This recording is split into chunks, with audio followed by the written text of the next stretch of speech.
Assalamualaikum warahmatullahi wabarakatuh. Di bulan Ramadan, umat Islam wajib berpuasa. Selain itu, masih banyak juga amalan bulan Ramadan yang bisa dilakukan. Sebagai bulan yang penuh ampunan, banyak orang yang berlomba-lomba berbuat kebaikan yang mendapatkan pahala yang berlipat ganda.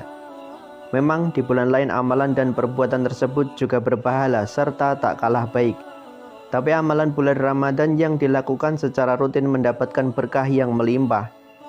Apa saja amalan-amalan yang dianjurkan tersebut? Ada banyak amalan bulan Ramadan yang bisa dilakukan bersama. Di antaranya, yang pertama, salat atau ibadah malam. Jangan sampai melewatkan rutinitas salat malam ketika bulan Ramadan. Karena amalan bulan Ramadan ini, jika dikerjakan di bulan lainnya saja juga bernilai pahala besar. Sebuah amalan di bulan lainnya yang dikerjakan di bulan Ramadan bernilai pahala yang berkali lipat. Rasulullah SAW bersabda, barang siapa yang pada bulan itu Ramadan mendekatkan diri kepada Allah dengan suatu kebaikan, nilainya seperti orang yang melakukan perbuatan yang diwajibkan pada bulan lainnya. Dan barang siapa yang melakukan suatu kewajiban pada bulan itu, nilainya sama dengan 70 kali lipat dari kewajiban yang dilakukannya pada bulan lainnya. Hadis riwayat Bukhari dan Muslim. Ibadah malam ini bisa dengan salat tahajud yang dilakukan sepertiga waktu dini hari. Yang kedua, berpuasa jika mampu. Pada bulan Ramadan, puasa menjadi ibadah wajib yang harus dilakukan oleh semua kaum muslim yang mampu. Setiap amalan di bulan Ramadan akan dilipatkan mulai dari 10 kali lipat hingga 700 kali lipat kecuali puasa. Sebab Allah Subhanahu wa Ta'ala sendiri yang akan membalasnya. Untuk membahas amalan bulan Ramadan ini, Rasulullah SAW bersabda, barang siapa yang berpuasa dengan penuh keimanan dan mengharapkan pahala, maka Allah akan menghapuskan dosanya yang telah lalu. Hadis riwayat Bukhari dan Muslim. Yang ketiga, buka puasa dengan makanan manis. Disunahkan untuk melakukan amalan bulan Ramadan dengan berbuka makan makanan yang manis, air hangat dan susu. Ali bin Abi Thalib pun menyukai berbuka puasa dengan minuman susu. Imam Ja'far As-Shiddiq berkata bahwa Rasulullah SAW apabila berbuka puasa, biasanya beliau memulai dengan memakan yang manis-manis. Jika tidak ada, maka beliau berbuka puasa dengan memakan gula atau kurma. Bahkan bila semua itu tidak ada, beliau berbuka puasa dengan meminum air hangat. Yang keempat, segera salat maghrib setelah membatalkan puasa. Disunahkan juga mendahulukan salat fardu maghrib sebelum berbuka puasa atau makan besar, kecuali apabila ada orang yang menunggu makan bersama. Kesempatan yang besar untuk meraih pintu surga ini mungkin tidak datang dua kali, karena tidak ada yang bisa mengetahui apakah masih memiliki umur untuk kembali bertemu dengan Ramadan tahun depan. Bentuk rasa syukur bisa ditunjukkan dengan melaksanakan amalan bulan Ramadan terbaik. Yang kelima, fokus beribadah di 10 hari terakhir. Pada 10 hari terakhir Ramadan, Allah Subhanahu wa Ta'ala menjanjikan akan memberikan ampunan kepada umat Islam yang beribadah. Selain menjalankan sunnah, amalan bulan Ramadan ini bisa menunjukkan keseriusan dari hari-hari sebelumnya, sehingga bisa memberikan amalan bulan puasa yang terbaik menjelang berakhir.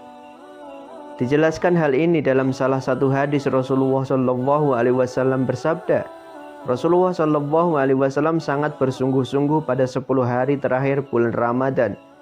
Rasulullah SAW sangat bersungguh-sungguh pada 10 hari terakhir bulan Ramadan, melebihi kesungguhan beliau di waktu yang lain. Hadis riwayat Muslim. Yang keenam, iktikaf atau berdiam diri. Amalan bulan Ramadan ini terkait dengan akan jatuhnya malam Lailatul Qadar. Ini akan terjadi pada satu malam di antara 10 hari terakhir Ramadan. Iktikaf atau berdiam diri di masjid dengan tujuan ibadah tentu saja akan mendapat pahala yang sangat besar. Dalam hadis yang diriwayatkan Abu Sa'id Al-Khudri, Rasulullah SAW bersabda, aku pernah melakukan iktikaf pada 10 hari Ramadan yang pertama. Aku berkeinginan mencari Lailatul Qadar pada malam tersebut. Kemudian aku beriktikaf di pertengahan bulan. Aku datang dan ada yang mengatakan padaku bahwa Lailatul Qadar itu di 10 hari yang terakhir.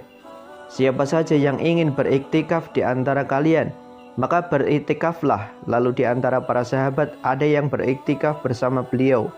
Hadis riwayat Bukhari. Yang ketujuh, menghidupkan malam Lailatul Qadar. Setiap malam ganjil terakhir yang diisyaratkan sebagai malam Lailatul Qadar, disunahkan memperbanyak ibadah, zikir, dan membaca Al-Quran. Namun amalan yang paling utama di malam ini adalah memperbanyak sholat. Dalam hadis yang diriwayatkan oleh Abu Hurairah radhiyallahu anhu, Rasulullah Shallallahu Alaihi Wasallam pernah bersabda, barang siapa melaksanakan salat pada malam Lailatul Qadar karena iman dan mengharap pahala dari Allah Subhanahu wa Ta'ala, maka dosa-dosanya yang telah lalu akan diampuni. Hadis riwayat Bukhari. Lailatul Qadar merupakan 1000 malam yang datang pada tanggal-tanggal ganjil di akhir bulan Ramadan. Seringnya ini malam yang paling diharapkan adalah malam ke-27. Sesungguhnya satu malam saleh yang dikerjakan pada bulan Ramadan lebih baik daripada yang dikerjakan selama 1000 bulan. Yang kedelapan, memperbanyak sedekah. Meski bisa dilakukan pada bulan-bulan lainnya, tak ada salahnya memperbanyak sedekah pada bulan Ramadan. Ini karena akan memiliki keistimewaan tersendiri. Jika dilakukan secara rutin selama 1 bulan penuh, amalan bulan Ramadan ini akan menjadi kebiasaan baik. Ali bin Abi Thalib pernah berkata, barang siapa mengeluarkan sedekah kepada orang miskin, niscaya Allah akan mengampuni dosa-dosanya. Allah Subhanahu wa Ta'ala pun akan menyediakan balasan untuknya berupa kebebasan, sebagaimana bebasnya Nabi Ismail alaihissalam dan penyembelihan. Amalan bulan Ramadan berupa sedekah ini juga penting untuk diupayakan dilakukan dengan sebaik-baiknya. Seperti dijelaskan dalam sebuah hadis, keutamaan sedekah adalah sedekah pada bulan Ramadan. Hadis riwayat Bukhari dan Muslim. Yang ke-9, memberi makan orang yang membutuhkan.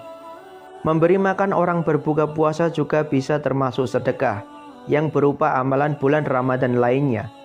Hal ini karena sedekah paling utama adalah yang dikerjakan di bulan Ramadan. Rasulullah Shallallahu Alaihi Wasallam bersabda, siapa yang memberi berbuka orang puasa, baginya pahala seperti pahala orang berpuasa tadi tanpa dikurangi dari pahalanya sedikit pun. Hadis riwayat Ahmad, Nasai, dan disahihkan Al-Albani. Yang ke-10, tidak melewatkan sahur. Salah satu amalan bulan Ramadan yang disunahkan adalah makan sahur. Ini juga merupakan pembeda antara puasa kaum muslimin dengan lainnya yang juga menjalankan puasa. Rasulullah Shallallahu Alaihi Wasallam bersabda, makan sahur itu mengandung berkah, maka janganlah kalian meninggalkannya walaupun hanya sebiji kurma. Ada beberapa tujuan utama dari makan sahur sebelum berpuasa, yakni seperti melaksanakan amalan sunnah saat Ramadan yang dicontohkan oleh Rasulullah Shallallahu Alaihi Wasallam, memperoleh tenaga yang digunakan untuk beraktivitas seharian saat menjalankan puasa. Selain itu, sahur juga bisa meningkatkan keikhlasan saat menjalankan ibadah puasa. Rasulullah Shallallahu Alaihi Wasallam bersabda, sahur adalah makanan berkah, maka jangan kalian tinggalkan walaupun hanya menengguk seteguk air, karena Allah Subhanahu wa Ta'ala dan para malaikat bersolawat atas orang-orang yang bersahur. Hadis riwayat Ibnu Syaibah dan Ahmad. Yang ke-11, membaca kitab Al-Quran. Amalan bulan Ramadan ini tentunya juga sebaiknya dilakukan di bulan-bulan lainnya, namun tentunya akan mendatangkan kebaikan lebih jika dilakukan di bulan Ramadan. Allah Subhanahu wa Ta'ala berfirman, beberapa hari yang ditentukan itu ialah bulan Ramadan, bulan yang di dalamnya diturunkan permulaan Al-Quran. Ini sebagai penunjuk bagi manusia dan penjelasan-penjelasan dan pembeda antara yang hak dan yang batil. Quran Surat Al-Baqarah ayat 185. Selain itu, dalam sebuah hadis, Ibnu Abbas radhiyallahu anhu pernah berkata, dahulu malaikat Jibril senantiasa menjumpai Rasulullah Shallallahu Alaihi Wasallam pada setiap malam Ramadan, dan selanjutnya ia membaca Al-Quran bersamanya. Hadis riwayat Bukhari. Membaca Al-Quran di bulan Ramadan ini berbeda dengan di hari-hari lainnya.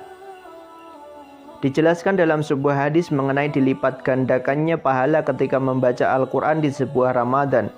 Rasulullah Shallallahu Alaihi Wasallam bersabda, siapa saja membaca satu huruf dari kitabullah Al-Quran, maka dia akan mendapat satu kebaikan. Sedangkan satu kebaikan dilipatkan kepada 10 semisalnya.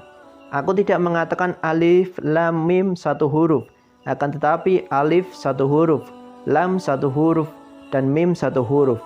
Hadis riwayat At-Tirmizi.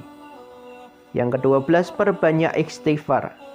Keistimewaan bulan Ramadan salah satunya adalah dibukanya gerbang ampunan untuk kaum muslimin. Salah satu cara yang bisa dilakukan untuk menghapus dosa di masa lalu yaitu beristighfar sebanyak mungkin. Karena itulah memperbanyak istighfar juga jadi amalan bulan Ramadan yang dianjurkan. Selain istighfar, umat muslim juga bisa menambahkan amalan lainnya seperti zikir dan doa. Sesungguhnya malam dan siang hari saat Ramadan adalah waktu mulia dan utama. Yang ke-13, berdoa di waktu tertentu.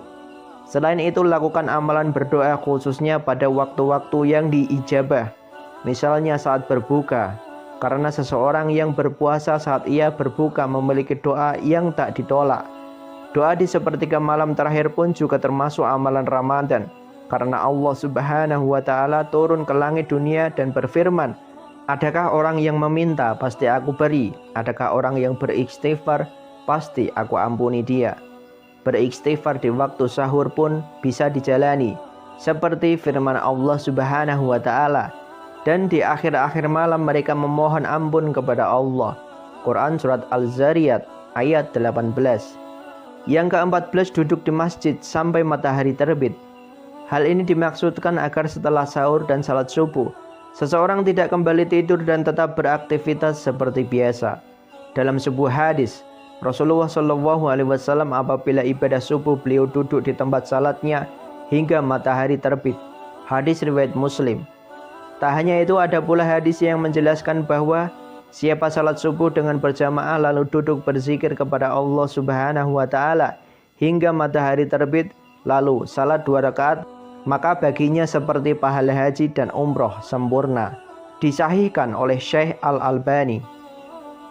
Salat tarawih adalah ibadah sunnah yang dikerjakan hanya pada malam bulan Ramadan. Mengenai hal ini, dalam salah satu hadisnya Rasulullah SAW pernah bersabda, "Sesungguhnya Allah telah memfardukan puasa Ramadan dan aku telah mensunnahkan salat di malam harinya. Barang siapa berpuasa di bulan Ramadan dan salat di malam harinya, karena iman dan mengharap pahala dan ridho dari Allah, maka keluarlah dosanya sebagaimana pada hari dia dilahirkan oleh ibunya." Hadis riwayat Bukhari, Muslim, Abu Daud, dan Tirmizi. Amalan bulan Ramadan ini istimewa karena tidak dilakukan di bulan lainnya. Yang ke-16, ibadah witir. Jika salat tarawih akan berakhir, witir bisa segera dilaksanakan. Salat witir hukumnya sunnah dan dikerjakan dengan rakaat ganjil. Dalam sebuah hadis dinyatakan, "Hai para pecinta-pecinta Al-Quran, kerjakan salat witir, karena Allah itu tunggal. Ia suka bilangan yang witir atau ganjil." Ini dikerjakan selepas salat isya berjamaah dan untuk jumlah 11-23 rakaat. Keutamaannya jika dilakukan secara berjamaah hingga selesai, maka dicatat baginya salat sepanjang malam berlimpah pahala. Selain itu, Rasulullah SAW juga pernah bersabda, "Barang siapa yang mengerjakan salat malam di bulan Ramadan dengan penuh keimanan dan mengharapkan pahala, maka Allah Subhanahu wa Ta'ala akan menghapuskan dosa-dosanya yang telah lalu." Hadis riwayat Bukhari dan Muslim. Yang ke-17, umroh pada bulan Ramadan. Melaksanakan umroh di bulan yang suci ini memang sangat berbeda. Umroh pada saat bulan Ramadan pahalanya seperti melaksanakan haji. Rasulullah SAW bersabda, "Umroh pada bulan Ramadan menyerupai haji." Hadis riwayat Al-Bukhari dan Muslim. Selama umroh, amalan-amalan yang dilakukan pun akan berlipat ganda pahalanya. Demikian amalan bulan Ramadan yang bisa dilakukan untuk memperbanyak pahala dan keberkahan. Selamat menerapkan rangkaian ibadah ini saat sepanjang bulan suci tersebut. Wallahu a'lam bishawab. Semoga bermanfaat. Wassalamualaikum warahmatullahi wabarakatuh.